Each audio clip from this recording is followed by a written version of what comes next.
আসসালামু আলাইকুম। আমি একজন প্রবাসী। আচ্ছা, আপনারা বলেন তো, আর কত বছর আমাদের প্রবাস জীবনযাপন কাটতে হবে? আমাদের কি অধিকার নাই দেশের মাটিতে গিয়ে পরিবারের সাথে থাকার? তাহলে আমাদের সবারই তো, প্রবাসীদের সবারই অধিকার আছে দেশের মাটিতে গিয়ে সুখে শান্তিতে থাকার। কিন্তু আমরা কেন পাচ্ছি না দেশে যাইতে? দেশে উন্নতি কেন হচ্ছে না? দেশের উন্নতির মূল মন্ত্র, অর্থাৎ সরকার যদি উন্নতির দিকে চোখ না দেয়, সরকার যদি উন্নতি না চায়, তাহলে কীভাবে দেশে উন্নতি হবে? যে সরকারে আসছেন তারা চাচ্ছেন যে লুটে পুটে দেশটারে খাইতে। সবাই তাদের নিজের স্বার্থের জন্য কাজ করছে।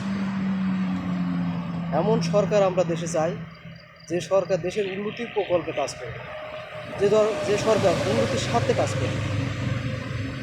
সেই সরকার কি আওয়ামী লীগ অথবা বিএনপি? কখনোই না। আওয়ামী লীগ 17 বছর যাবৎ দেশটা শাসন করছে, দেশের সম্পদ, টাকা পয়সা সব কিছু লুটে পুটে খাইছে। ঠিক বিএনপিও যদি ক্ষমতায় যায়, তারাও দেশের অর্থ, টাকা পয়সা দেখবেন একইভাবে লুটে পুটে খাবে।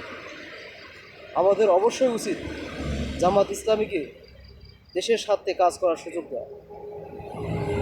দাড়িপাল্লা এবং ইসলামী যত দল আছে তাদেরকে সমর্থন করা। তাদের একবার দেই না আমার ক্ষমতায়, তারা যখন আসবে দেশের ক্ষমতায়, অবশ্যই তারা দেশের জন্য কিছু করতে চাইবে। একবার সবাই মিলে আমরা চাইব জামাত ইসলামীকে ক্ষমতায় আনার। এক্ষেত্রে আমরা প্রবাসীরাই সবচেয়ে বড় ভূমিকা পালন করতে পারি। সকল প্রবাসীরা যদি আমরা জামাত ইসলামীর পক্ষে সমর্থন করি, ইনশাআল্লাহ দাড়িপাল্লা এবং ইসলামী দলগুলোই ক্ষমতায় আগামীতে যাবে। আল্লাহ হাফেজ।